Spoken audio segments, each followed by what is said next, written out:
Guess what this is? Just tell me, Ed. I want riddles, I'll read the funny pages. It's a 45 caliber 300 grain copper nickel wad cutter. Came out of Thomas Wayne's chest. It's a $6 bullet. Yeah, What kind of gun did... Don't ask. Just tell. It's from a pistol not known by our database. No prints either. What else you got? What's nowhere, but everywhere, except where something is. Nothing. You need professional help, nygma. Seriously. Let's go. So I'm thinking. What would anyone want with a lard ass like Mackie? What is it, Ed?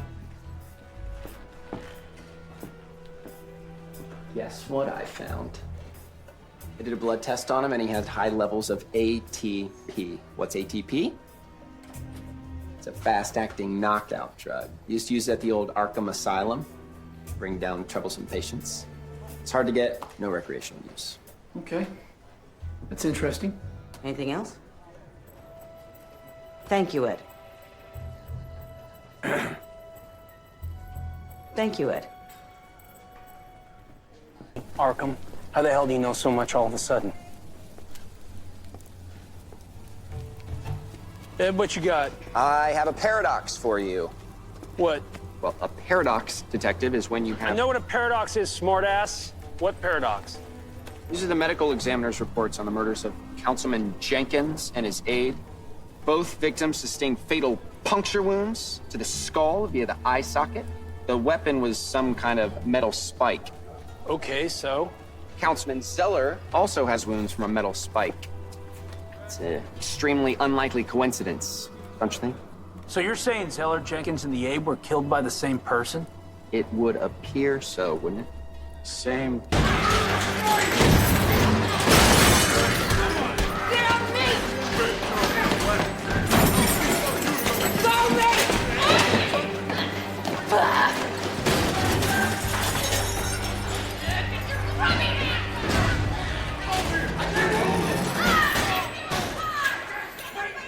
It's really quite remarkable.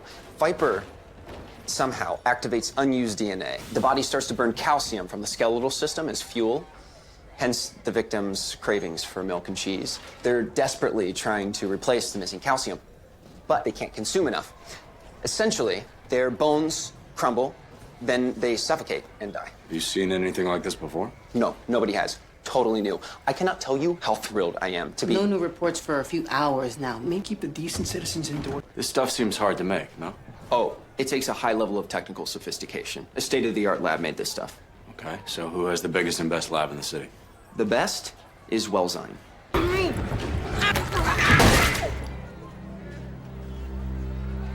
Fascinating. Fascinating. Detective Bullock.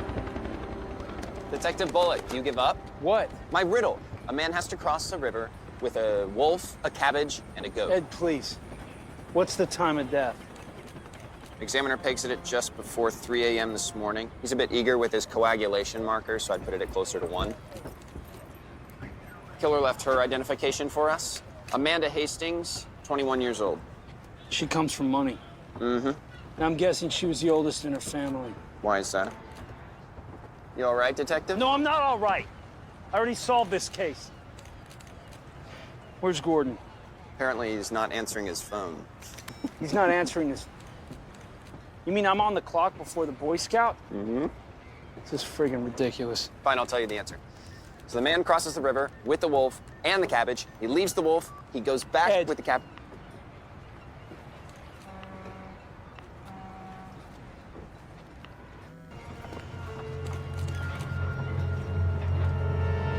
And got it. Yes, sir. I'll bring those files right away.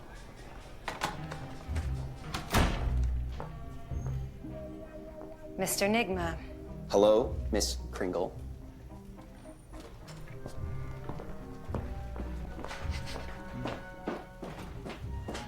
So I'm just looking for all the information you have on the goat murders from 10 years ago.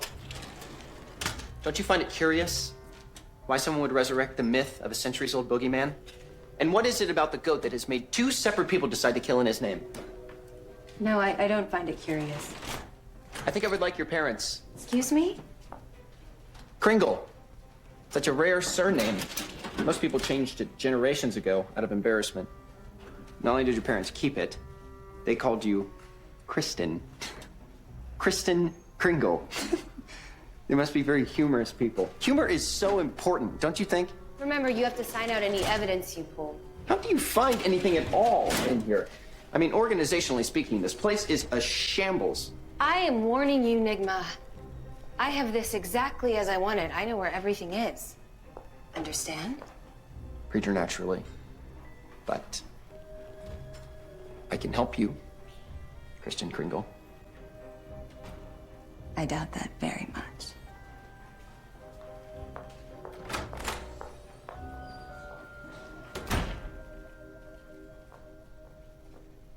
There's a much better way to do this. I'm improving your system.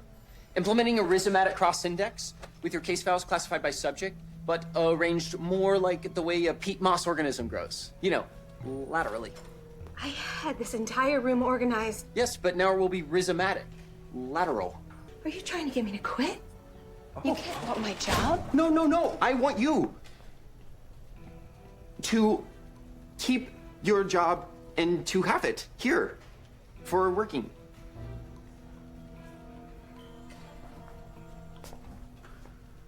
Okay.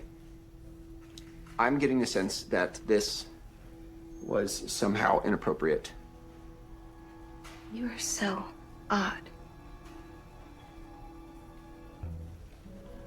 I'll just take my non-hierarchical data paradigms out of your hair and leave you to your work.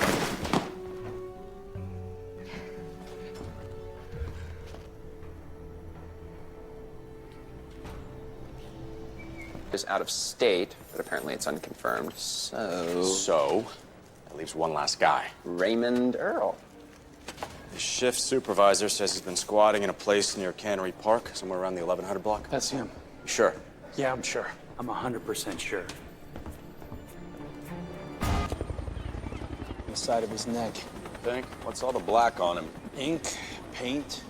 Good morning, Ed. Detective. Going by overall coagulation, I'd say time of death is midnight, but he's only been here for a couple hours. Rats have just started on his ears. Sneaky little buggers. It was the abduction ransom thing gone wrong. He resists. Ka-chunk.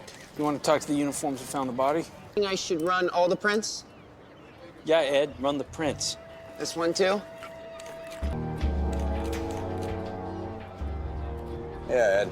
That one, too.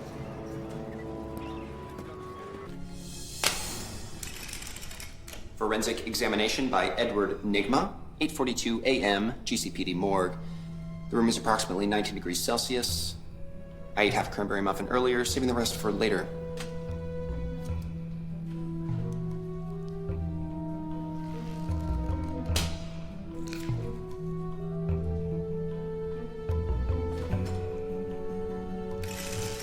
What do a dead man, a cruise ship, and an emu have in common? Correct, nothing.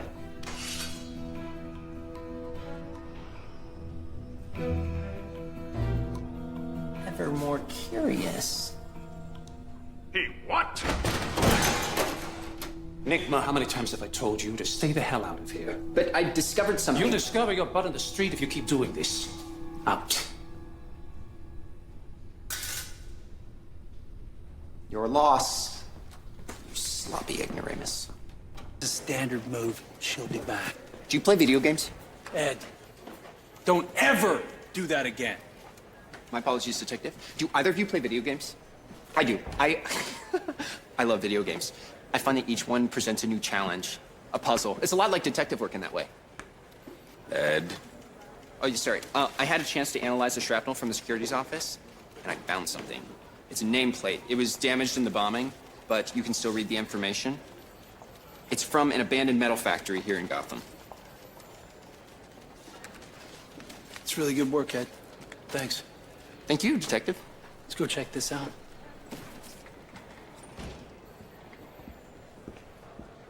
Ed?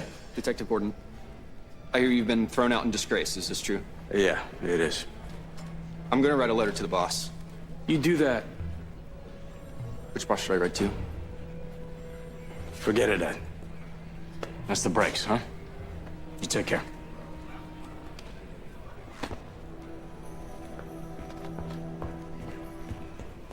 You only go down. Wouldn't that make it more of an elevator?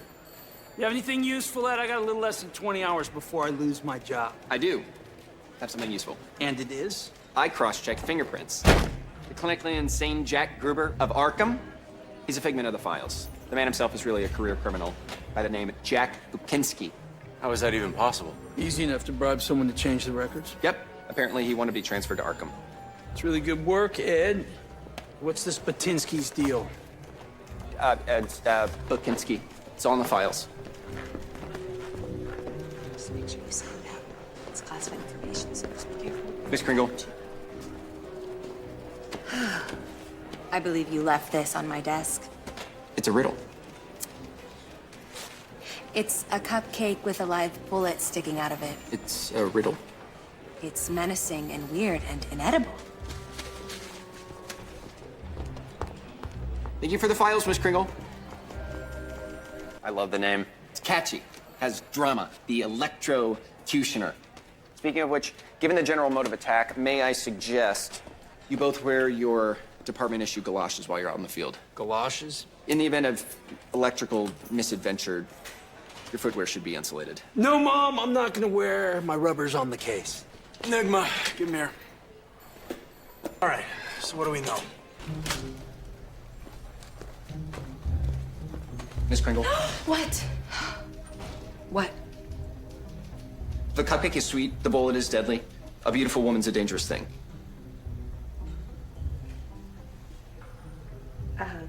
Listen, that is so... I don't even know what to say to that. Nygma, you perv, back off. Can't you see the lady doesn't want you bugging her? Hey there. Hey now, who's bugging who? I'm just... What's green and then red? Frogs in a blender. Walk away, Nygma. Walk away. I'm very sorry if I've offended you, Miss Kringle. That was not my intention.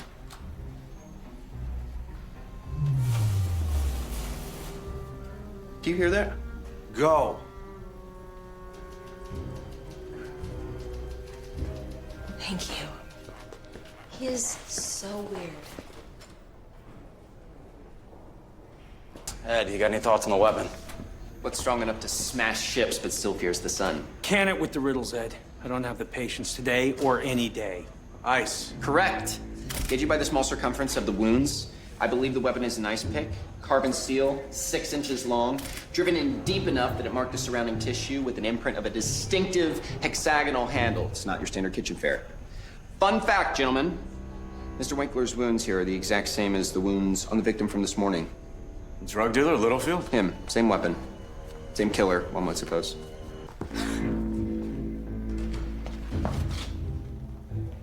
Can I help you with something? Did you know, Miss Kringle, that the earliest greeting cards dated back to Germany in the 1400s? I have a lot of work to do. This is for you.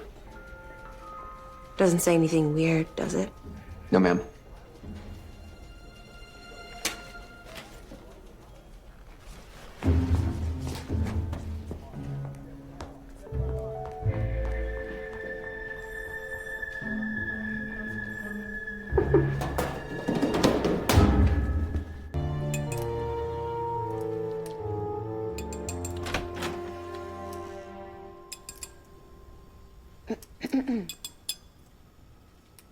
Mr. Nygma,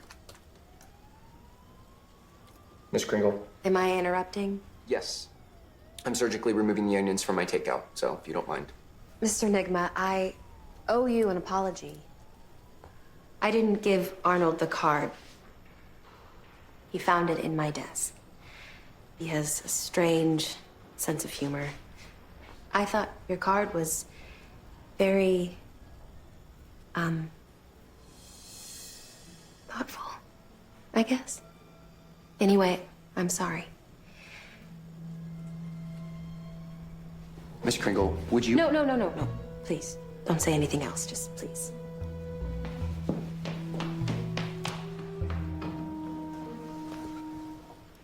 There's hope. Good morning, Captain. Morning, Ed. The more you cut me, the bigger I grow. What am I? We're on a rooftop, Nygma. Don't tempt me. A hole. I'm a hole. Okay, relevant. Well, there's a hole, a surgical incision in our victim's abdomen. Certainly post-mortem. My guess, killer was looking for something. I'll have to examine the body more fully back at the lab. You mean the medical examiner will? Well, but You handle forensics, Ed. The bodies belong to Dr. Guerra, and he's made formal complaints. I can't cover for you anymore. I read you, ma'am. Loud and clear.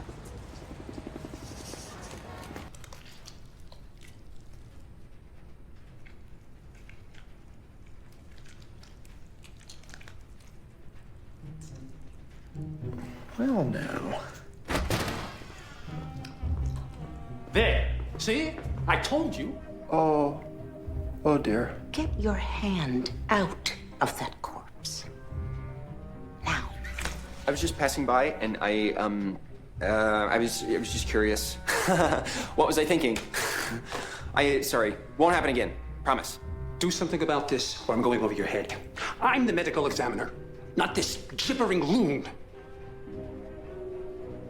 I'm sorry, Ed. Till further notice, you're suspended. Finally.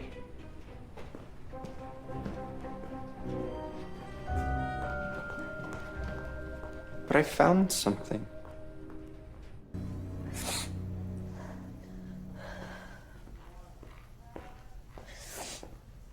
Miss Kringle, I came to tell you that Have you been crying? No, I'm fine. But I can see tears on your face.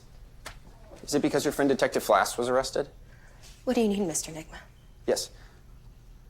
I've been suspended and won't be seeing you anymore. So I wanted to return this pencil. I took it from your office some time ago. I kept meaning to return it. It used to be longer. You're an odd man, Mr. Nygma. But I'm sorry that you've been suspended. I wish something could be done.